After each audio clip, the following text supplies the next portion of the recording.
Vijayanagara channel ವೀಕ್ಷಕರಿಗೆ ನಮಸ್ಕಾರ. ವಿಜಯನಗರ ವಾರ್ತೆಗಳಿಗೆ ಸ್ವಾಗತ. ಮುಖ್ಯಾಂಶಗಳು.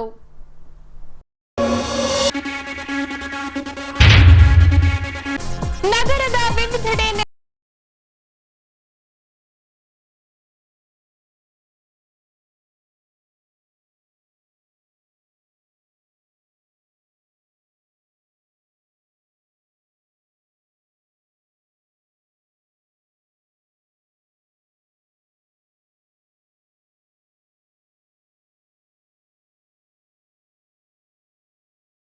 ಶಾಲೆಗಳಾಗಲು ವಿದ್ಯಾರ್ಥಿಗಳಿಗೆ ಹಾರೈಸಿದ ಎಸ್ಪಿ ಶ್ರೀಹರಿ ಬಾಬು. ಈಗ ವಾರ್ತೆಗಳ ವಿವರ. ಪ್ರತಿ ವರ್ಷದ ಜೂನ್ 5ರಂದು ವಿಶ್ವ ಪರಿಸರ ದಿನಾಚರಣೆ ನಡೆಸಲಾಗುತ್ತದೆ. ಈ ಹಿನ್ನೆಲೆಯಲ್ಲಿ ಅರಣ್ಯ ಇಲಾಖೆ ಸೇರಿದಂತೆ ಸರ್ಕಾರದ ವಿವಿಧ ಇಲಾಖೆಗಳು ಹಾಗೂ ಸಂಘ ಸಂಸ್ಥೆಗಳು ಅಗತ್ಯವೆನಿಸಿದ ಸ್ಥಳಗಳಲ್ಲಿ ಸಸಿಗಳನ್ನು ನೆಡುವ ಮೂಲಕ ಪರಿಸರ ಸಂರಕ್ಷಣೆ ಕುರಿತಾಗಿ ಜಾಗೃತಿ ಮೂಡಿಸಿಕೊಂಡು ಬರಲಾಗುತ್ತಿದೆ. ಈ ಅಂಶಕ್ಕೆ ಸಂಬಂಧಿಸಿದಂತೆ ಜಂಬುನಾಥ ರಸ್ತೆಯಲ್ಲಿ ಬರುವ ಮೆಹಬೂಬ್ ನಗರದ ಉದ್ಯಾನವನದಲ್ಲಿ ಹೊಸಪೇಟೆ ನಗರಸಭೆ ಹಾಗೂ ಈ ಭಾಗದ ಮುಖಂಡರು ಸೇರಿದಂತೆ ಕಿತ್ತೂರು ರಾಣಿ ಚೆನ್ನಮ್ಮ ಶಾಲೆಯ ಮಕ್ಕಳಿಂದ ಸಸಿಗಳನ್ನು ನೆಡುವ ಮೂಲಕ ಸಾರ್ವಜನಿಕರಲ್ಲಿ ಜಾಗೃತಿ ಮೂಡಿಸಲಾಯಿತು. ಇನ್ನು ಸಸಿಗಳನ್ನ ಬೆಳೆಸುವ ಮುಖ್ಯ ಉದ್ದೇಶದ ಕುರಿತು ಈ ವೇಳೆ ಹೊಸಪೇಟೆ ನಗರಸಭಾ ಪೌರಾಯುಕ್ತರು ಸಾರ್ವಜನಿಕರಲ್ಲಿ ಜಾಗೃತಿ ಮೂಡಿಸಿದರು. ಇವತ್ತು ಜೂನ್ 5ನೇ ತಾರೀಕು ವಿಶ್ವ ಪರಿಸರ ದಿನಾಚರಣೆ ಆಚರಿಸ್ತಾ ಇದ್ದೀವಿ. ವಿಶ್ವಸಂಸ್ಥೆಯ ಸುಮಾರು 143 ದೇಶಗಳು 1973ರಿಂದ ಪರಿಸರಕ್ಕೋಸ್ಕರ ಒಂದು ದಿನ ಮೀಸಲಿಟ್ಟು ಪರಿಸರದ ವಿವಿಧ ಆಯಾಮಗಳನ್ನು ಅದರಲ್ಲಿ ಒಳಗೊಳಿಸಿ ವಿಶ್ವಸಂಸ್ಥೆ ಮುಖಾಂತರ ವಿಶ್ವ ಪರಿಸರ ದಿನಾಚರಣೆಯನ್ನು ಆಚರಿಸೋದು ರೂಢಿಯಾಗಿದೆ. ಅದಕ್ಕೆ ಆತಿಥ್ಯ ದೇಶಗಳೇನಿದೆಯೋ ಆ ಎಲ್ಲ ದೇಶಗಳಲ್ಲೂ ಈ ವಿಶ್ವ ಪರಿಸರ ದಿನವನ್ನು ಆಚರಿಸ್ತಾರೆ. ಈ ವಿಶ್ವ ಪರಿಸರ ದಿನಾಚರಣೆಯನ್ನು ಆಚರಿಸಬೇಕಾದ ಅವಶ್ಯಕತೆ ಏನಿದೆ ಅಂತ ಹೇಳಿದರೆ, ಇತ್ತೀಚಿನ ದಿನಗಳಲ್ಲಿ ಜನಸಂಖ್ಯೆ ಬಹಳ ಹೆಚ್ಚಾಗ್ತಾ ಇದ್ದು, ಆಮೇಲೆ ವಾಹನಗಳ ಸಂಖ್ಯೆ ಜಾಸ್ತಿ ಆಗ್ತಾ ಇದೆ. ಅಂದರೆ ವಿವಿಧ ರೀತಿಯ ಮಾಲಿನ್ಯ ಸೃಷ್ಟಿ ಆಗೋದ್ರಿಂದ ಪರಿಸರವನ್ನು ಸಮತೋಲಿತವಾಗಿ ಕಾಪಾಡೋದು ಎಲ್ಲರ ಜವಾಬ್ದಾರಿ. ಯಾಕೆಂದರೆ ಮನುಷ್ಯ ಉಸಿರಾಡೋ ಗಾಳಿಯಿಂದ ಹಿಡಿದು ತಿನ್ನೋ ಆಹಾರದವರೆಗೆ ಮತ್ತು ಕುಡಿಯೋ ನೀರಿನಲ್ಲಿ ಎಲ್ಲದರಲ್ಲೂ ಕಲುಷಿತ ಕಾಣ್ತೀವಿ ಅಂತಂದರೆ ಅದಕ್ಕೆ ನಮ್ಮ ಪರಿಸರನೇ ಕಾರಣ. ಪರಿಸರನ ನಾವು ಹಾಳುಗೆಡುವುದೇ ಕಾರಣ ಆಗಿರುತ್ತೆ. ಆ ಕಾರಣಕ್ಕೋಸ್ಕರ ವಿಶ್ವದಾದ್ಯಂತ ಈ ಕಸದಿಂದ ಏನೇನು ತೊಂದರೆಗಳಿದ್ದಾವೆ, ಕುಡಿಯೋ ನೀರಲ್ಲಿ ಯಾವ್ಯಾವ ಥರ ತೊಂದರೆಗಳಾಗ್ತಾ ಇದೆ, ಕುಡಿಯೋ ಜಲಮೂಲಗಳಲ್ಲಿ, ಮತ್ತು ಅದ್ರ ಸಂರಕ್ಷಣೆ ಯಾವ ಥರ, ಮತ್ತು ಗಿಡ ನೆಟ್ಟು ಪರಿಸರ ಸಂರಕ್ಷಣೆ ಮಾಡೋದು. ಅಂದರೆ ಇತ್ತೀಚೆಗೆ ಮರಗಳನ್ನು ಕಡಿಯೋದು ಜಾಸ್ತಿ ಆಗಿದೆ. ಅದು ಬೇರೆ ಬೇರೆ ಕಾರಣಕ್ಕೋಸ್ಕರ ಮನುಷ್ಯ ದುರಾಸೆಗೆ ಬಿದ್ದು ಬೆಳೆದಿರೋಂಥ ಮರಗಳನ್ನ ಕಡಿತಾರೆ. ಈ ಮರಗಳನ್ನ ಬೆಳೆಸಬೇಕು ಅಂದರೆ ವರ್ಷಾನುಗಟ್ಟಲೆ ನಾವು ಕಷ್ಟಪಟ್ಟರು ಒಂದು ಮರ ಬೆಳೆಯೋದು ಕಷ್ಟ. ಅಂಥದ್ರಲ್ಲಿ ಪ್ರಕೃತಿಯಲ್ಲಿ ಅದು ನೈಸರ್ಗಿಕವಾಗಿ ಬೆಳೆದಂಥ ಮರಗಳನ್ನೂ ಒಳಗೊಂಡಂತೆ ಕಷ್ಟಪಟ್ಟು ಸಾಕಿದಂಥ ಮರಗಳನ್ನೂ ಕೂಡ ನಾಶ ಮಾಡೋ ಅಂಥ ಒಂದು ಪ್ರಕ್ರಿಯೆ ನಡೀತಾ ಇದೆ.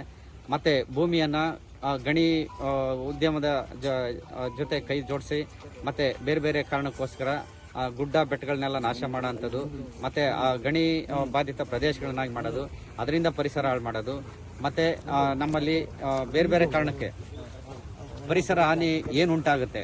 ಇಲ್ಲಿ ನಮ್ಮ ನಗರ ವ್ಯಾಪ್ತಿಯಲ್ಲಿ ಇಡೀ ನಗರವನ್ನು ಕಾಂಕ್ರೀಟೀಕರಣ ಮಾಡಿ ಅಲ್ಲಿ ನೀರು ಇಂಗದಂತೆ ಮಾಡಿ ನಮ್ಮ ಗಿಡ ಮರ ಬೆಳೆದಂಗೆ ಅದನ್ನು ಮಾಡ್ತಾ ಇರೋದು ಒಂದು ಕಾರಣ. ಈ ಥರ ಆಮೇಲೆ ನಮ್ಮ ಎಲ್ಲ ದಿನನಿತ್ಯದ ಉಪಯೋಗಿಸಿದಂಥ ನೀರು ಮತ್ತು ಮಲತ್ಯಾಜ್ಯ ಇತ್ಯಾದಿಗಳನ್ನು ಸಮರ್ಪಕವಾಗಿ ಬಳಸದೇ ಇದ್ದರೆ ಅದರಿಂದ ಪ್ರಕೃತಿಗೆ ಎಂಥ ಹಾನಿ ಇದೆ. ಈ ಥರ ಬೇರೆ ಬೇರೆ ಕಾರಣಕ್ಕೋಸ್ಕರ ಪ್ರಕೃತಿ ಮೇಲೆ ನಾವು ಮಾಡೋ ಅಂಥ ದಬ್ಬಾಳಿಕೆ ಅಂತಲೇ ಅದನ್ನು ಹೇಳ್ಬೋದು. ಇತ್ತೀಚಿನ ದಿನಗಳಲ್ಲಿ ವಿಶ್ವಾದ್ಯಂತ ಈ ಥರದ ಚಟುವಟಿಕೆಗಳಿಗೆ ಪರಿಸರ ಮಾಲಿನ್ಯಕ್ಕೆ ಕಡಿವಾಣ ಹಾಕಬೇಕು ಅನ್ನೋ ಉದ್ದೇಶದಿಂದ ಸಾಕಷ್ಟು ಸಾಮಾಜಿಕ ಸಂಸ್ಥೆಗಳು ಮತ್ತು ಕಂಪ್ನಿಗಳು ಮತ್ತು ಸರ್ಕಾರಿ ಸಂಸ್ಥೆಗಳು ಮತ್ತು ವಿವಿಧ ಸಂಘ ಸಂಸ್ಥೆಗಳು ಎಲ್ಲವೂ ಕೂಡ ಆಸಕ್ತಿ ವಹಿಸಿ ಈ ಸ್ವಚ್ಛತೆ ಕೆಲಸದ ಬಗ್ಗೆ ಜಾಸ್ತಿ ಆಸಕ್ತಿ ವಹಿಸ್ತಾ ಇದ್ದಾರೆ. ಕುಡಿಯೋ ನೀರಿನ ಕಲುಷಿತದ ಬಗ್ಗೆ ಎಚ್ಚರಿಕೆ ವಹಿಸ್ತಾ ಇದ್ದಾರೆ. ಮತ್ತು ಗಿಡ ಮರ ಬೆಳೆಸೋದ್ರ ಬಗ್ಗೆ ಹೆಚ್ಚು ಆಸಕ್ತಿ ವಹಿಸ್ತಾ ಇದ್ದಾರೆ. ಒಟ್ಟಾರೆಯಾಗಿ ನಮಗೆ ಏನು ಓಝೋನ್ ಪದರ ನಾಶ ಆಗ್ತಾ ಇದೆ ಅನ್ನೋ ಕಾರಣಕ್ಕೆ ಎಲ್ಲ ಫ್ಯಾಕ್ಟ್ರಿಗಳಿಂದ ಉತ್ಪತ್ತಿಯಾಗೋಂಥ ಕಲುಷಿತ ಹೊಗೆ ಇತ್ಯಾದಿಗಳನ್ನು ಒಳಗೊಂಡಂತೆ ಎಲ್ಲದರ ಬಗ್ಗೆನೂ ಎಚ್ಚರ ವಹಿಸೋಕ್ಕೆ ಪ್ರಪಂಚದಾದ್ಯಂತ ಅನೇಕ ಜನ ನಾಗರಿಕರು ಒಳಗೊಂಡಂತೆ ಎಲ್ಲ ಸಂಘ ಸಂಸ್ಥೆಗಳು ವಿವಿಧ ದೇಶದಲ್ಲಿ ಒಂದೊಂದು ಸಚಿವಾಲಯ ಕೂಡ ಇದ್ದಾವೆ. ಅವೆಲ್ಲವೂ ಕಾಳಜಿ ವಹಿಸಿ ಪರಿಸರ ಸಂರಕ್ಷಣೆಗೋಸ್ಕರ ಆ ಕೆಲಸವನ್ನು ಮಾಡಲಿಕ್ಕೆ ಎಲ್ಲ ಥರದ ವ್ಯವಸ್ಥೆಯನ್ನು ಪ್ರತಿ ದೇಶದ ಗೌರ್ಮೆಂಟ್ಗಳು ಈ ಥರ ಈಗ ಮಾಡ್ತಾ ಇದ್ದಾವೆ. ಅದ್ರ ಜೊತೆಗೆ ಸಂಘ ಸಂಸ್ಥೆಗಳು, ಶಾಲಾ ಕಾಲೇಜುಗಳು ಅದರಲ್ಲಿ ಮಕ್ಕಳುಗಳಿಗೆ ಪರಿಸರದ ಬಗ್ಗೆ ಕಾಳಜಿ ಉಂಟಾಗೋ ಥರ ಮಾಡೋದು, ಆಮೇಲೆ ಪಠ್ಯಕ್ರಮದಲ್ಲಿ ಅದನ್ನ ಅಳವಡಿಸೋದು ಇತ್ಯಾದಿ ಅನೇಕ ಚಟುವಟಿಕೆಗಳನ್ನು ಮಾಡಿ ಪರಿಸರ ಸಂರಕ್ಷಣೆಗೋಸ್ಕರ ಏನೇನು ಚಟುವಟಿಕೆಗಳು ಮಾಡಬೇಕು ಅವನ್ನೆಲ್ಲ ಮಾಡಲಿಕ್ಕೋಸ್ಕರ ಇವತ್ತು ವಿಶ್ವ ಪರಿಸರ ದಿನಾಚರಣೆಯನ್ನು ಆಚರಿಸ್ತಾ ಇದ್ದೀವಿ. ಇದ್ರ ಮುಖಾಂತರ ಎಲ್ಲರಿಗೂ ಈ ಬಗ್ಗೆ ಜಾಗೃತಿ ಮೂಡಲಿ ಅಂತ ನಮ್ಮದು ಭಾವನೆ.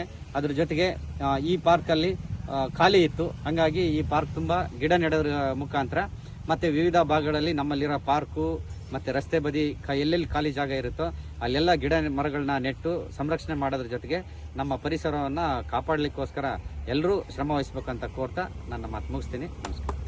ಅದೇ ರೀತಿ ಹೊಸಪೇಟೆ ಗ್ರೀನ್ ಆರ್ಮಿ ಅಸೋಸಿಯೇಷನ್ ತಂಡದಿಂದ ಜಂಬುನಾಥ ರಸ್ತೆಯ HLC ಕಾಲುವೆ ಪಕ್ಕದಲ್ಲಿ ಸಸಿಗಳನ್ನ ನೆಡುವ ಮೂಲಕ ಪರಿಸರ ಸಂರಕ್ಷಣೆ ಕುರಿತಾಗಿ ಸಾರ್ವಜನಿಕರಲ್ಲಿ ಜಾಗೃತಿ ಮೂಡಿಸಿದರು. ನಮಸ್ಕಾರ. ವಿಶ್ವ ಪರಿಸರ ದಿನಾಚರಣೆಯ ಶುಭಾಶಯಗಳು. ಈ ಕಾರ್ಯಕ್ರಮಕ್ಕೆ ಆಗಮಿಸಿದಂಥ ಕಾಂಗ್ರೆಸ್ ಬ್ಲಾಕ್ ಅಧ್ಯಕ್ಷ, ಮಹಿಳಾ ಅಧ್ಯಕ್ಷರಾದಂಥ ವಿಜಯಲಕ್ಷ್ಮಿ ಅವರಿಗೆ ಧನ್ಯವಾದ ಈ ಕಾರ್ಯಕ್ರಮಕ್ಕೆ ಬಂದಿದ್ದಕ್ಕೆ. ಹಾಗೆ ನಮ್ಮ ಪ್ರಭಾಕರ್ ಸರ್, ಇವರು ಪರಿಸರ ಪ್ರೇಮಿಗಳು, ಇವರು ಈ ಕಾರ್ಯಕ್ರಮಕ್ಕೆ ಬಂದಕ್ಕೆ ತುಂಬ ಧನ್ಯವಾದಗಳು. ಹಾಗೆ ನಮ್ಮ ಎಲ್ಲ ಕರ್ನಾಟಕ ರಾಜ್ಯ ಗ್ರೀನ್ ಆರ್ಮಿ ಅಸೋಸಿಯೇಷನ್ ಸಂಘಟನೆಯ ಎಲ್ಲ ಪದಾಧಿಕಾರಿಗಳು ಧನ್ಯವಾದಗಳು. ಈಗ ನಾವು 6 ವರ್ಷದಿಂದ ಸತತವಾಗಿ ಗಿಡ ಮರಗಳನ್ನು ಹಾಕೋಂಥ ಸಂರಕ್ಷಣೆ ಮಾಡ್ಕೊತಾ ಬಂದಿದ್ದೀವಿ. ಹಾಗೆ ಈಗ ಈ ವರ್ಷ ಹೆಚ್ಚು ಬಿಸಿಲಿನ ತಾಪಮಾನ ಭಾಳ ಆಗಿದೆ. ಎಲ್ಲ ಕಡೆ 40 ಡಿಗ್ರಿ, 42 ಡಿಗ್ರಿ, 3 ಡಿಗ್ರಿ ಈ ಥರ ಆಗಿದೆ. ಕಾರಣ ಈ ಬಿಸಿಲಿನ ತಾಪ ಇಷ್ಟೊಂದಿದೆ. ಆದ ಕಾರಣ ಹೆಚ್ಚು ಗಿಡ ಮರಗಳನ್ನು ಹಾಕಿ ಬೆಳೆಸಿ ಸಂರಕ್ಷಣೆ ಮಾಡಿರಿ ಅಂತ ನಮ್ಮ ಸಂಘಟನೆಯಿಂದ ನಾವು ಕೇಳ್ಕೊಳ್ತಿದ್ದೀವಿ. ಹಾಗೆ ಈ ವರ್ಷದಲ್ಲಿ ನಮ್ಮ ವಿಜಯನಗರ ಜಿಲ್ಲೆಯಲ್ಲಿ ಸುಮಾರು 5 ಲಕ್ಷ ಸಸಿಗಳನ್ನು ತಯಾರು ಮಾಡಿದ್ದಾರೆ. ಸುತ್ತಮುತ್ತಲು ಇರತಕ್ಕಂಥ ವಿಜಯನಗರ ಜಿಲ್ಲೆಯಲ್ಲಿ ಹಳ್ಳಿಗಳಲ್ಲಿ, ಭಾಗಗಳಲ್ಲಿ, ನಗರಗಳಲ್ಲಿ ಹಾಗೂ ಹೊರವಲಯದಲ್ಲಿ ಎಲ್ಲರೂ ಅದು ಸಸಿಗಳನ್ನು ತಗೊಂಡು ಹೋಗಿ ಹಾಕಿ ಬೆಳೆಸಬೇಕಂತ ಕೇಳ್ಕೊಳ್ತಾ ಇದ್ದೀನಿ. ಹಾಗೆ ಇನ್ನೂ ಹಲವಾರು ಕಡೆ ಹೀಗೆ ಸಸಿಗಳನ್ನು ನೆಡ್ತಾ ಮಾಡ್ಕೊತ ಹೋದರೆ ಮುಂದಿನ ದಿನಗಳಲ್ಲಿ ಈ ಬಿಸಿಲಿನ ತಾಪಮಾನವೂ ಕಡಿಮೆ ಆಗುತ್ತೆ. ಆಮೇಲೆ ಪ್ರಾಣಿ ಪಕ್ಷಿಗಳಿಗೆ ಬದುಕೋಕ್ಕೆ, ಜೀವನ ಮಾಡೋಕ್ಕೆ ಅದಕ್ಕೊಂದು ಆಸರೆ ಆಗುತ್ತೆ ಅಂತ ಕೇಳ್ಕೊಳ್ತಿದ್ದೀನಿ. ಹಾಗೆ ಈ ಸರ್ಕಾರ ಈಗ ಈ 5 ವರ್ಷದಲ್ಲಿ 5 ಕೋಟಿ ಸಸಿಗಳನ್ನು ನೆಡಬೇಕನ್ನೋ ಒಂದು ಪಣ ತೊಟ್ಟಿದೆ. ಆ ಸರ್ಕಾರಕ್ಕೆ ನಾವು ತುಂಬ ಹೃದಯದ ಧನ್ಯವಾದಗಳು ಹೇಳ್ತಾ ನನ್ನ ಮಾತು ಮುಗಿಸ್ತೀನಿ.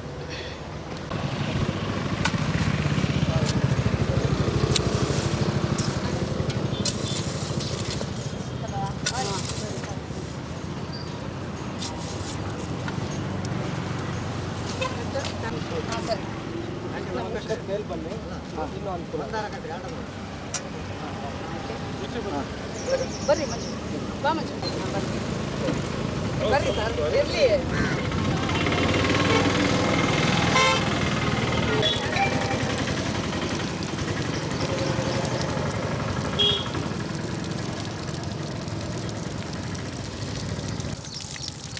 ಬಾಮ ಈ ಕಡೆ ಬನ್ನಿ. ಫ್ರೀ ಮಾಡಿ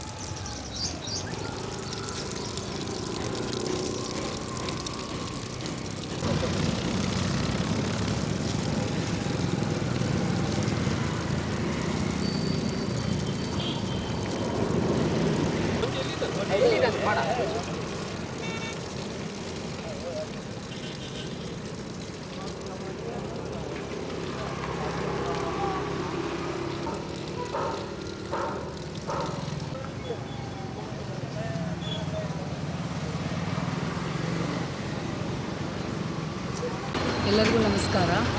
ಈ ದಿನ ಗ್ರೀನ್ ಆರ್ಮಿ ಅಸೋಸಿಯೇಷನ್ ಕಡೆಯಿಂದ ನಾವು ಪರಿಸರ ದಿನಾಚರಣೆಯನ್ನು ಹಮ್ಮಿಕೊಳ್ಳಲಾಗಿದೆ.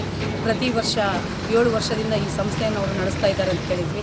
ಮಂಜು ಅವ್ರನ್ನ ನಾವು ಯಾವಾಗಲೂ ಒಂದು ರಾಜಕೀಯದಲ್ಲಿ ಅಷ್ಟೇ ನೋಡ್ತಾ ಇದ್ವಿ. ಅವರು ಸಮಾಜದಲ್ಲಿ ಕೂಡ ತಮ್ಮದು ಒಂದು ಪ್ರಕೃತಿಗೆ ಒಂದು ಕೊಡುಗೆಯನ್ನಾಗಿ ತಮ್ಮ ಸೇವೆಯನ್ನು ಸಲ್ಲಿಸುತ್ತಿದ್ದಾರೆ. ಹಾಗೆ ನಮ್ಮ ಹಿರಿಯರಾದಂಥ ನಮ್ಮ ಪ್ರಭಾಕರ್ ಸರ್ ಅವರು ಕೂಡ ಹೆಂಗೆ ಸಾಲುಮರದ ತಿಮ್ಮಕ್ಕವರು ಎಷ್ಟೋ ಕೋಟಿ ಗಿಡಗಳನ್ನು ಹಾಕಿ ಪ್ರೀತಿಸ್ತಾ ಇದ್ದರು, ಹಂಗೆ ಎರಡನೇದು ಏನಾದರೂ ಅದು ಆ ಸ್ಥಾನ ಇತ್ತಂದರೆ ನಮ್ಮ ಪ್ರಭಾಕರ್ ಸರ್ ಅಂತ ನಾನು ಹೇಳಲಿಕ್ಕೆ ಇಷ್ಟಪಡ್ತಾ ಇದ್ದೀನಿ. ಏಕೆಂದರೆ ಅವರು ಎಲ್ಲದಕ್ಕಿಂತ ಅರಣ್ಯವನ್ನು ರಕ್ಷಿಸ್ರಿ, ಕಾಡನ್ನು ಬೆಳೆಸ್ರಿ, ನಾಡನ್ನು ಬೆಳೆಸಿ ಅಂತಂದು ನನಗೆ ಯಾವಾಗಲೂ ಹೇಳ್ತಾ ಇರ್ತಾರೆ.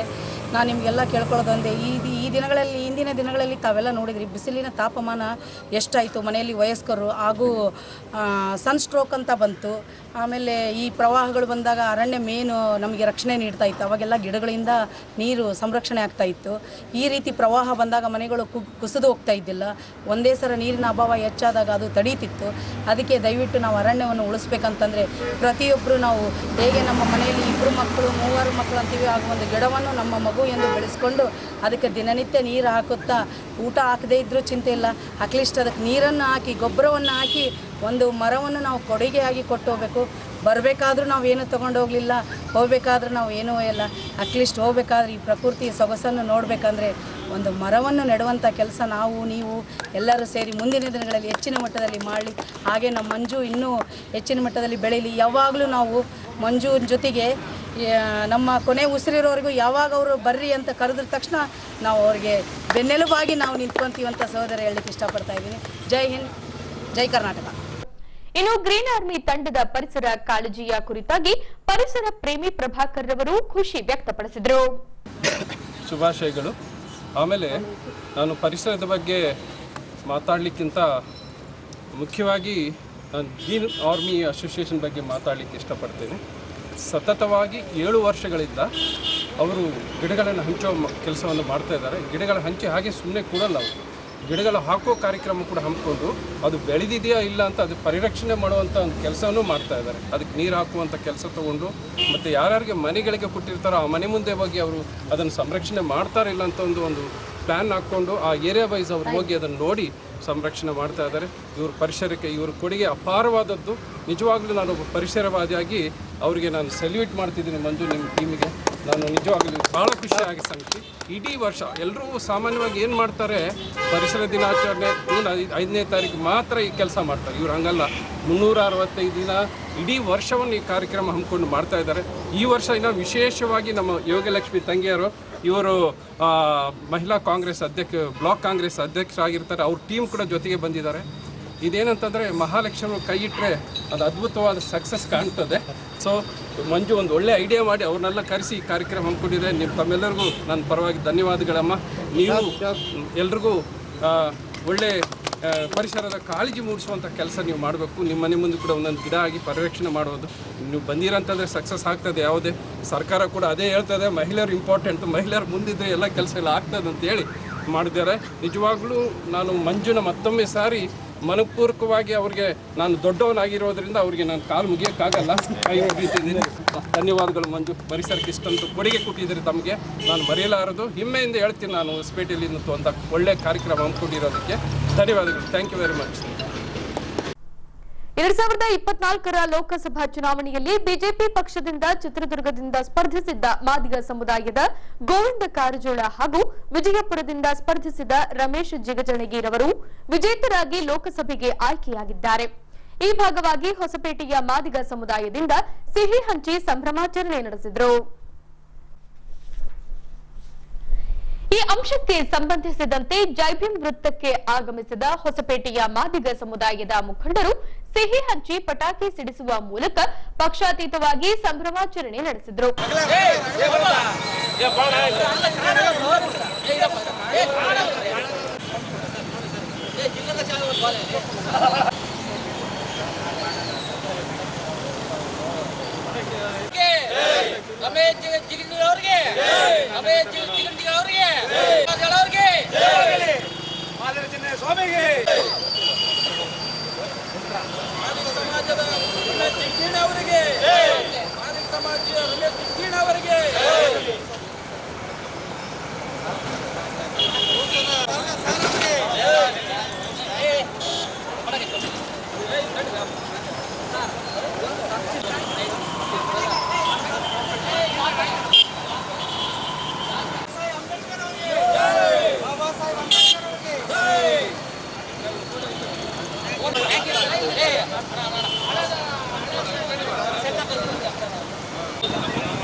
ಇನ್ನು ಬರುವ ಚುನಾವಣೆಯಲ್ಲಿ ಮಾದಿಗ ಸಮುದಾಯಕ್ಕೆ ಹೆಚ್ಚಿನ ಸ್ಥಾನ ನೀಡಿ ರಾಜಕೀಯವಾಗಿ ಮಾದಿಗ ಸಮುದಾಯವನ್ನ ಎತ್ತಿ ಹಿಡಿಯುವ ಮೂಲಕ ಡಾಕ್ಟರ್ ಬಿಆರ್ ಅಂಬೇಡ್ಕರ್ ರವರ ಆಶಯಗಳನ್ನ ಪೂರೈಸಬೇಕೆಂದು ಮಾದಿಗ ಸಮುದಾಯದ ಯುವ ಮುಖಂಡ ಹಾಗೂ ಹೋರಾಟಗಾರ ರಾಮಚಂದ್ರರವರು ಈ ವೇಳೆ ರಾಜಕೀಯ ಪಕ್ಷಗಳಿಗೆ ಆಗ್ರಹಿಸಿದ್ದಾರೆ.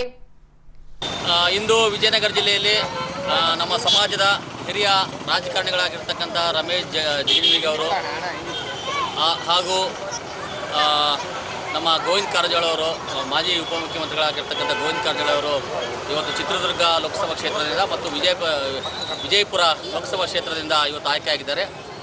ಒಂದು ವಿಜಯನಗರ ಜಿಲ್ಲೆಯ ಮಾದಿಗ ಮಹಾಸಭಾದ ವತಿಯಿಂದ ಪಕ್ಷಾತೀತವಾಗಿ ಯಾವುದೇ ಪಕ್ಷದಲ್ಲಿದ್ದರೂ ಕೂಡ ನಮ್ಮ ಮಾದಿಗರು ಎಲ್ಲೇ ಗೆದ್ದರೂ ಕೂಡ ಅವರಿಗೆ ಅಭಿನಂದಿಸುವಂಥ ಕಾರ್ಯ ವಿಜಯನಗರ ಜಿಲ್ಲೆ ಮಾದಿಗ ಮಹಾಸಭಾ ಮಾಡುತ್ತೆ.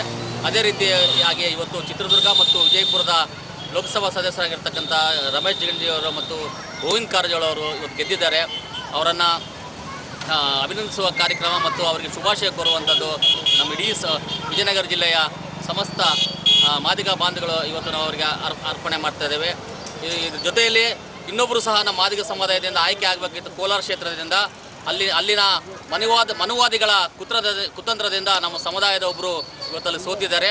ಮುಂದಿನ ದಿನಗಳಲ್ಲಿ ಎರಡೂ ರಾಜಕೀಯ ಪಕ್ಷಗಳೇನು ಕೇಳ್ಕೊಳ್ಳೋದೇನೆಂದರೆ ನಮ್ಮ ಸಮುದಾಯಕ್ಕೆ ನೀವು ಹೆಚ್ಚಿನದಾಗಿ ಟಿಕೆಟ್ಗಳನ್ನು ನೀಡಿ ನಮ್ಮ ಸಮುದಾಯದವರು ಹೆಚ್ಚಿನದಾಗಿ ಆರಿಸಿ ಬರುವಂಥ ಎಲ್ಲ ಅವಕಾಶಗಳು ಇದೆ. ಕೆಲವರ ಕುತಂತ್ರದಿಂದ ಒಂದು ಕ್ಷೇತ್ರ ನಾವು ಇವತ್ತು ಕೈ ಬಿಟ್ಟಿರ್ಬೋದು ಹೊರತು ಮುಂದಿನ ದಿನಗಳಲ್ಲಿ ಮಾದಿಗ ಸಮುದಾಯವು ಅತಿ ಹೆಚ್ಚು ಲೋಕಸಭಾ ಕ್ಷೇತ್ರಗಳು ಮತ್ತು ವಿಧಾನಸಭೆ ಕ್ಷೇತ್ರಗಳನ್ನು ಗೆಲ್ಲುವುದರ ಮುಖಾಂತರ ನಮ್ಮ ಸಮುದಾಯವನ್ನು ಇವರೆಲ್ಲರೂ ಕೂಡ ಜಾಗೃತಿ ಮೂಡಿಸ್ತಾರೆ ಮತ್ತು ನಮ್ಮ ಸಮುದಾಯದ ಯುವ ಸಮೂಹವನ್ನು ರಾಜಕೀಯವಾಗಿ ಬೆಳೆಸುವುದರ ಮುಖಾಂತರ ಇವತ್ತು ಅವರು ಸಹಕಾರಿಯಾಗ್ತಾರೆ ಅಂತ ನಾವು ಹೇಳ್ತಾ ಇದ್ದೀವಿ. ಇವತ್ತು ನಾವೇನು ಪಟಾಕಿ ಸಿಡಿಸೋದ್ರ ಮುಖಾಂತರ ಸಿಹಿ ಹಂಚೋದ್ರ ಮುಖಾಂತರ ನಮ್ಮ ಸಮುದಾಯದವರು ಇವತ್ತು ಗೆದ್ದಿರತಕ್ಕಂಥದ್ದು ನಮಗೆ ಅತೀವ ಸಂತಸ ಆಗಿದೆ.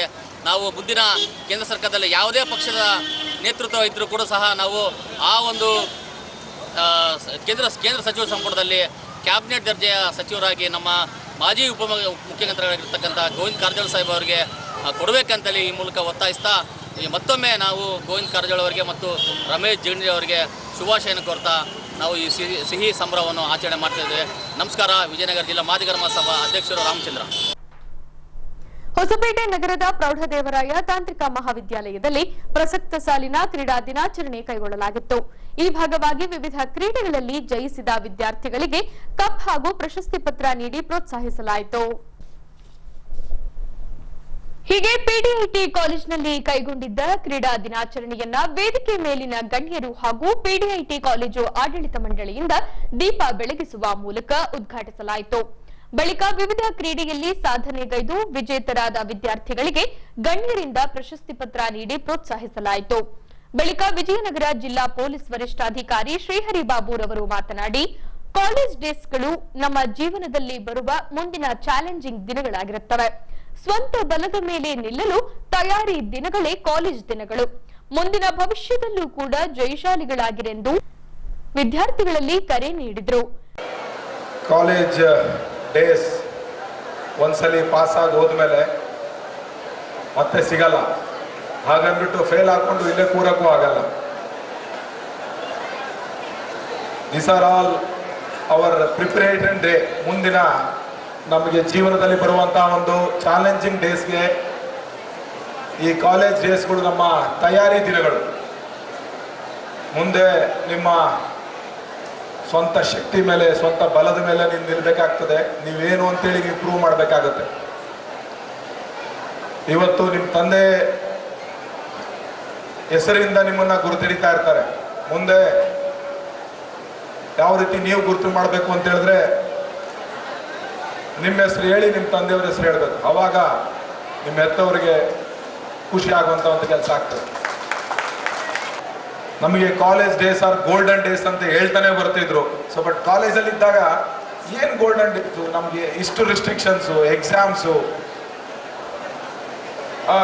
ಇಷ್ಟು ಸಿಲೆಬಸ್ ಇರುತ್ತೆ, ಮನೆ ಬಿಟ್ಟು ಹೋಗಂಗಿಲ್ಲ, ಅಲ್ಲಿ ಹೋಗಂಗಿಲ್ಲ, ಇಲ್ಲಿ ಹೋಗಂಗಿಲ್ಲ, ಇಷ್ಟೆಲ್ಲ ರಿಸ್ಟ್ರಿಕ್ಷನ್ಸ್ ಇರುತ್ತೆ. How come it is a golden days ಅಂತೇಳಿ ನಾವು ಕಮಿಂಗ್ ಟು ದಿಸ್ ಫೇಸ್ ಈಗ ರಿಯಲೈಸ್ ಆಗ್ತಾ ಇದೆ. No doubt college days for golden days. So ಈ ಟೈಮ್ನಲ್ಲಿ ನಿಮಗೆ ಸಿಗುವಂಥ ಸಮಯ, ಆ ನಿಮಗೆ ಎನರ್ಜಿ ಅದನ್ನೆಲ್ಲದನ್ನು ತಾವು ಸದ್ಬಳಕೆ ಮಾಡ್ಕೊಳ್ಳಿ. ಇವತ್ತು ತಾವೆಲ್ಲರೂ ಸ್ಪೋರ್ಟ್ಸ್ ಸಿಂಚನ ಕಾರ್ಯಕ್ರಮಕ್ಕೆ ಬಂದು ವಿಶೇಷವಾಗಿ ತಾವೆಲ್ಲರೂ ಬಹುಮಾನ ಸ್ವೀಕರಿಸಲಿದ್ದೀರಿ. ಯಾರು ಬಹುಮಾನ ವಿಜೇತರಿದ್ದೀರಿ ತಮ್ಮೆಲ್ಲರಿಗೂ ನಾನು ಅಭಿನಂದನೆಗಳ ಸಲ್ಲಿಸ್ತೇನೆ. ಇದೇ ರೀತಿ ನೀವು ಭವಿಷ್ಯದಲ್ಲೂ ಕೂಡ ಜಯಶಾಲಿಗಳಾಗ್ತಾ ಹೋಗಿ, ಹಾಗೆ ವಿದ್ಯಾಭ್ಯಾಸದಲ್ಲೂ ಕೂಡ ತಮ್ಮ ಹೆಚ್ಚಿನ ಆಸಕ್ತಿನ ವಹಿಸಿ ಅಂತೇಳಿ ನಾನೊಂದು ಎರಡು ಮಾತನ್ನ ಮುಗಿಸ್ತಾ ಇದ್ದೇನೆ. ಜೈ ಹಿಂದ್, ಜೈ ಕರ್ನಾಟಕ. Thank you. ಬಳಿಕ ಎಂಎಸ್ಪಿಎಲ್ನ CE company secretary Anil Kawadiyar ಅವರು ಮಾತನಾಡಿ, ಕ್ರೀಡೆ ಕೇವಲ ದೈಹಿಕ ಚಟುವಟಿಕೆಗೆ ಮಾತ್ರ ಸೀಮಿತವಲ್ಲ, ಬದಲಾಗಿ ನಮ್ಮ ಆತ್ಮವಿಶ್ವಾಸದ ಬಲವನ್ನ ಹೆಚ್ಚಿಸುತ್ತದೆ ಎಂದರು. On the occasion of PDIT College Sports Day celebration, this day holds a special significance for the PDIT College to promote sports activities. Sports is not a just physical activity, it is a way of life. It means of self-expression and a platform for personal growth. Sports have a unique way of bringing people together, transcending barrier of age, gender and background. It is on the field or on the court where we truly discover the depth of our capabilities and the power of collective efforts. Then you need to pursue with dedication, focus, hard working and sincerity. I believe you will do wonders in your future career. One thing you need to keep in mind that time will not come again for you, and you need to take advantage of every moment and utilize in the right way for your growth and development. You have full of energy, knowledge, physical strength. Only you need to awake and bring out your inner potential to do something extraordinary and unique in your path of success. If you are confident and know what to do and how to do in a right way, I don't think anyone can defeat you. I would like to thanks and heartfelt gratitude to everyone. ಈಗ police ಪ್ರಕಟಣೆ. ಎಷ್ಟೇ ಹಳೆಯ ಬಂಗಾರವಿರ್ಲಿ, polish ಮಾಡಿದ ಮೇಲೆ ಹೊಚ್ಚ ಹೊಸದೇ ರೀತಿಯಲ್ಲಿ ಕಾಣ್ತದೆ ತಾಯಿ, ನೋಡಿ.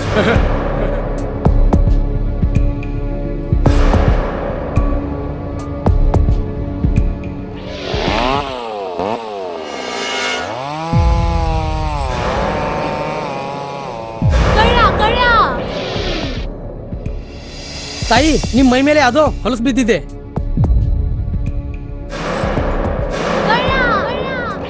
ಇಲ್ಲಿ ತಾಯಿ, ನಾನು ಪೊಲೀಸ್.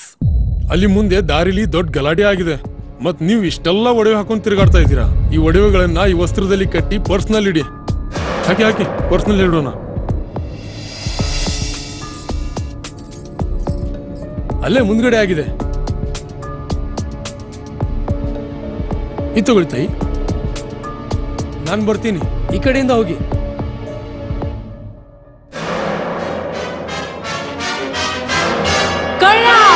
ಇಂತಹ ಮೋಸದ ಸಂಗತಿ ನಿಮಗೂ ನಡೆಯಬಹುದು. ತಮ್ಮ ಬೆಲೆ ಬಾಳುವ ಒಡವೆ ಆಭರಣ ವಸ್ತುಗಳನ್ನು ಎಚ್ಚರಿಕೆಯಿಂದ ಕಾಪಾಡಿ.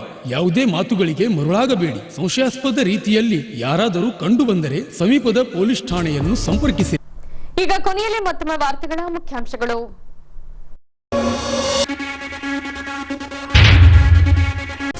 ನಗರದ ವಿವಿಧೆಡೆ